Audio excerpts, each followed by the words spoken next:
तो दोस्तों आज हम देखेंगे कि कैसे एक लड़की दूसरे प्लेनेट पर टेलीपोर्ट हो जाती है और वहाँ उसका सामना अवतार जैसे कुछ ब्लू क्रीचर से होता है। तो चलिए शुरू करते हैं।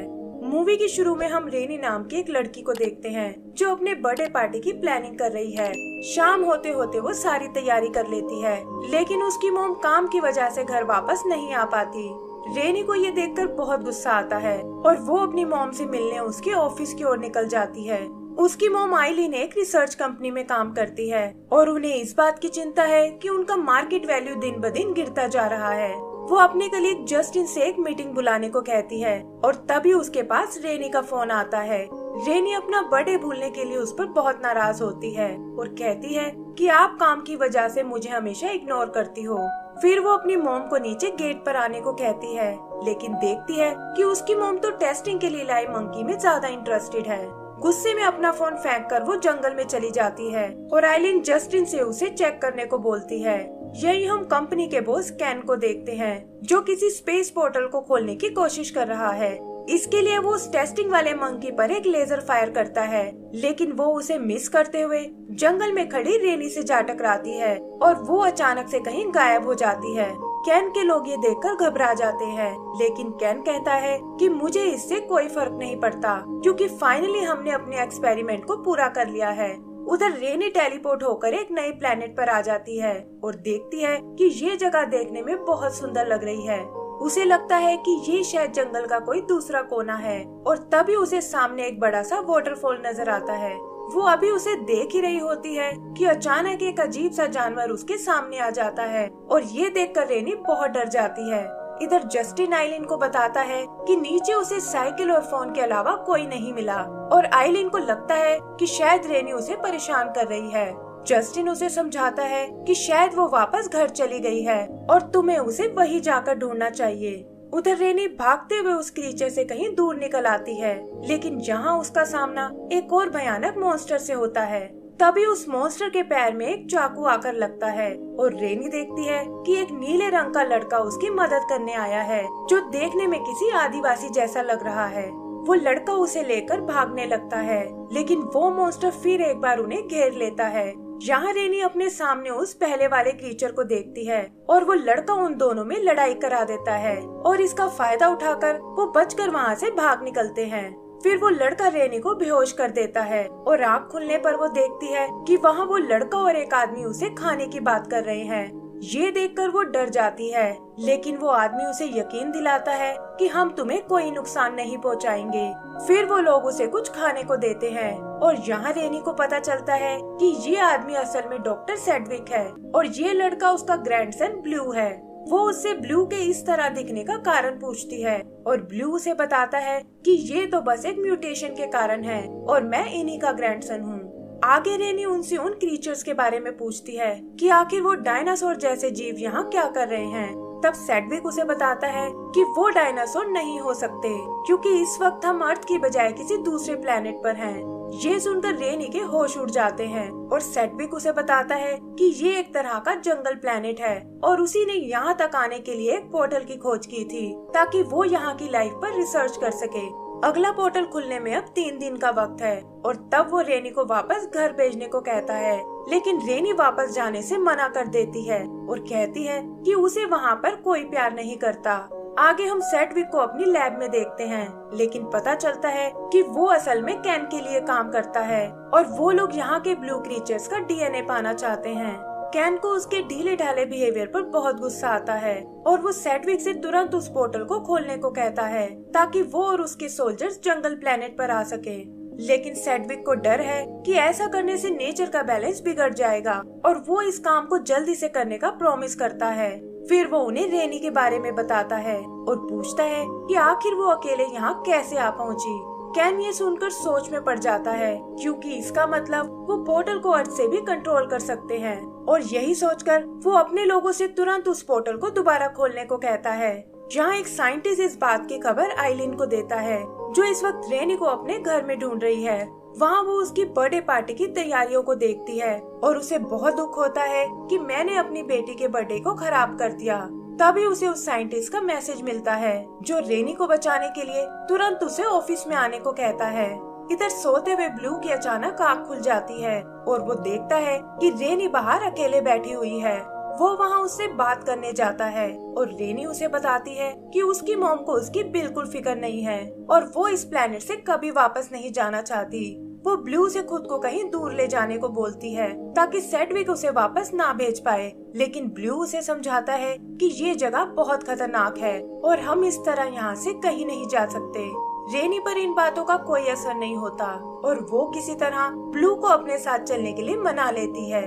सुबह वो लोग मैप पर किसी सेफ जगह की तलाश करते हैं और तभी सेडविक उन्हें बताता है कि वो फॉलन फॉरेस्ट में कुछ सैंपल लेने जा रहा है और आज उन्हें घर पर अकेले ही रहना होगा। रेनी को ये सुनकर एक आइडिया आता है कि क्यों ना हम सेडविक के साथ छुपकर वहाँ चले और ब्लू को भी उसकी ये बात माननी पड़ती है। इधर सेडविक इस जर्नी के लिए अपनी मशीन के पास आता है और उसे एक्टिवेट करने लगता है और उधर ब्लू और रेनी छुपकर उसमें चढ़ जाते हैं।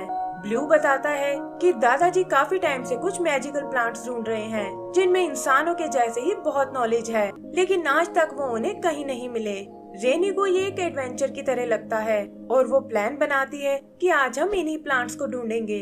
उधर कैन जाने से पहले उस मंकी को पोर्टल में भेजता है और वो देखते हैं कि वो सही सलामत वहाँ पहुँच गया है। तब कैन उनसे अपनी मशीन तैयार करने को बोलता है और वो और उसके सोल्जर्स वहाँ पहुँच जाते हैं।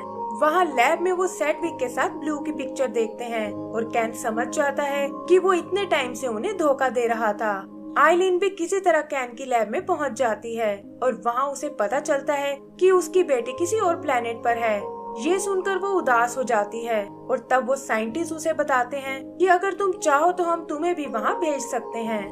ब्लू और रेनी मशीन से निकलकर उन प्लांट्स को ढूंढने लगते हैं, लेकिन अचानक कुछ जड़ें रेनी को कैद कर लेती हैं और पता चलता है कि वहाँ ब्लू के जैसे ही कुछ और एलियंस भी हैं। ये लोग अपना नाम मूला और टूला बताते हैं जो इस प्लेनेट पर रहने वाले ल्यूमर प्रजाति से हैं और पूछते हैं कि आखिर एक इंसान और ल्यूमर में दोस्ती कैसे हो सकती है। ब्लू भी खुद से उनको कनेक्टेड फील करता है और तब टूला उसे बताता है कि तुम भी हमारी तरह एक ल्यूमर ही हो और 12 साल पहले सेडविक ने तुम्हें चुरा लिया था। फिर वो ब्लू को अपनी ट्राइब की मैजिकल पावर देता है जिससे वो किसी भी प्लांट को अपने वश में कर सकता है। रेनी ब्लू को समझाती है कि तुम्हें इन लोगों पर विश्वास नहीं करना चाहिए और तुरंत अपने दादाजी के पास वापस चले जाना चाहिए, लेकिन ब्लू के माइंड में बहुत कुछ चल रहा था और वो गुस्से में वहाँ से भाग जाता है और ये देखकर रेनी उसे मनाने उसके पीछे जाती है। उधर मूला और टूला को ब्लू की चिंता होने लगती है और तभी वहाँ डॉक्टर सेडविक आ जाता है जो असल में प्लांट्स के बहाने इन दोनों को ही ढूंढ रहा था। वो अपनी इलेक्ट्रिक डार्ट से उन पर हमला करता है जिसे पकड़ते ही मूला बेहोश हो जाता है। टूला उसे होश में लाने की कोशिश करता है लेकिन देखता है कि सेडविक वहाँ आ पहुँचा है। आगे हम ब्लू को देखते हैं जिसे लगता है कि शायद सेडविक उसे एक एक्सपेरिमेंट की तरह यूज कर रहा था, लेकिन रेनी उसे समझाती है कि वो तुम्हें बहुत प्यार करता है और भूल कर भी तुम्हें नुकसान नहीं पहुंचाएगा। फिर वो उसे उसका फेवरेट चाकू देती है जो सेडविक ने उसे गिफ्ट दिया था और कहती है कि सच्चा प्यार मिलना बहुत मुश्किल है और तुम्हें उसकी कदर करनी चाहिए। ब्लू भी उसकी बात समझ जाता है और वो दोनों वापस घर की ओर जाने लगते हैं। रास्ते में उन्हें टूला बेहोश पड़ा हुआ मिलता है और ब्लू देखता है कि ये उसके दादाजी का ही काम है। तभी अचानक टूला को होश आ जाता है और वो रेनी पर अटैक करने की सोचता है, लेकिन ब्लू बीच में आकर उसे बचा लेता है और कहता है कि इसमें रेनी की कोई गलती नहीं है और हम लोग मिलकर तुम्हारे दोस्त को बचा सकते हैं। इधर सेडविक मूला को लेकर लैब में आता है और देखता है कि वहाँ कैन और उसके सोल्जर्स आ पहुँचे हैं। उसे उनके पोर्टल खोलने पर बहुत हैरानी होती है, लेकिन कैन उसे बताता है कि वो इसके लिए बहुत टाइम से लगा हुआ था। फिर वो सेडविक से ब्लू के बारे में पूछता है कि आखिर तुमने उसे क्यों छुपा कर रखा था और सेडविक उसे बताता है कि ये बच्चा मुझे घायल पड़ा हुआ मिला था और तब से मैं इसे अपने पोते की तरह रख रहा हूँ। ब्लू भी वहाँ पहुंचकर ये सब सुन लेता है और उसे यकीन हो जाता है कि सेडविक का प्यार एकदम सच्चा था। फिर वो मूला का डीएनए निकालने लगता है, लेकिन तभी टूला उन पर अटैक कर देता है और ब्लू भी अपने दादाजी की मदद करने आता है। सोल्जर्स जल्दी ही टूला पर काबू पा लेते हैं और सेडविक ब्लू को समझाता है कि वो ये सब उसे बताने ही वाला था, लेकिन उसे इसके लिए सही वक्त नहीं मिल पाया। ब्लू इन सब के लिए उसे माफ कर देता है और ये देखकर सेडविक भी रिलैक्स फील करता है। तभी कैन उसे मूला से वो डीएनए निकालने को कहता है और जल्दी ही सेडविक ये प्रोसेस पूरा कर लेता है, लेकिन कहता है कि पहले तुम्हें इन सबको यहाँ से भागने देना होगा। वो चारों वहाँ से बचकर निकल जाते हैं और कैन जबरदस्ती उससे वो डीएनए छीन लेता है। दूसरी तरफ साइंटिस्ट आइलैंड को पोर्टल में भेजने को तैयार हो जाते हैं और साथ ही उसे एक फ्रीज गन और एक डीबूस्टिंग चिप देते हैं जिसे वो कैन की मशीन को रोक सकती है। इधर कैन के लोग ब्लू और उसके दोस्तों का पीछा करते हैं, लेकिन टूला अपनी पावर से उन्हें रोक लेता है। तभी वो कैन को अपनी मशीन के साथ आते हुए देखते हैं जो उनके मॉन्स्टर प्लांट्स को नष्ट कर देता है।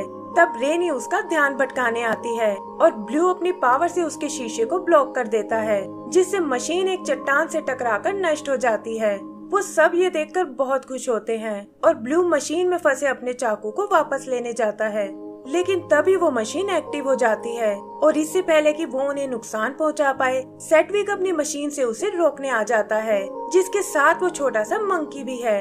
रेनी उनके साथ मशीन में बैठ जाती है और ब्लू अपने ट्राइब के साथ कोई आइडिया ढूंढने जाता है।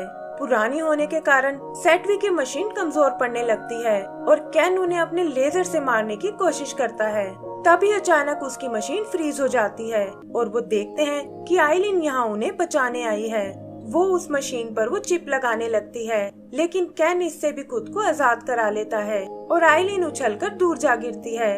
तभी वो मंकी मशीन में घुसकर कैन को तंग करने लगता है और उधर रेनी अपनी मॉम को चेक करने जाती है।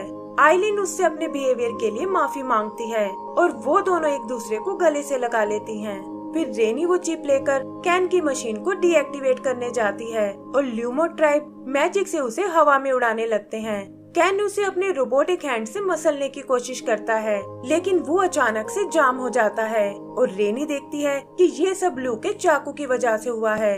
फिर फाइनली वो चिप लगाकर उस मशीन को डीएक्टिवेट कर देती है, लेकिन ब्लू का चाकू निकालने के चक्कर में मशीन के साथ नीचे खाई में गिर जाती है। सबको लगता है कि शायद वो मारी गई है, लेकिन तभी उसकी मॉम को उसकी आवाज सुनाई देती है और पता चलता है कि ब्लू के चाकू ने उसकी जान बचा ली है। मंकी भी उस डीएनए ट्यूब को वापस निकाल लाता है और सेडविक देखता है कि ये सिर्फ इसी प्लेनेट से कनेक्टेड है और अर्थ पर जिंदा नहीं रह पाता। ये जानकर वो कुछ और एक्सपेरिमेंट करने निकल जाता है और ब्लू भी अपना चाकू देकर रेनी से अलविदा लेता है। आखिर में वो सब एक साथ फोटो खिंचवाते हैं और इसी के साथ हमारी ये मूवी खत्म हो जाती है। तो दोस्तों, अगर आपको ये मूवी पसंद आई हो तो प्लीज हमें लाइक एंड सब्सक्राइब करना ना भूलें। Thank you.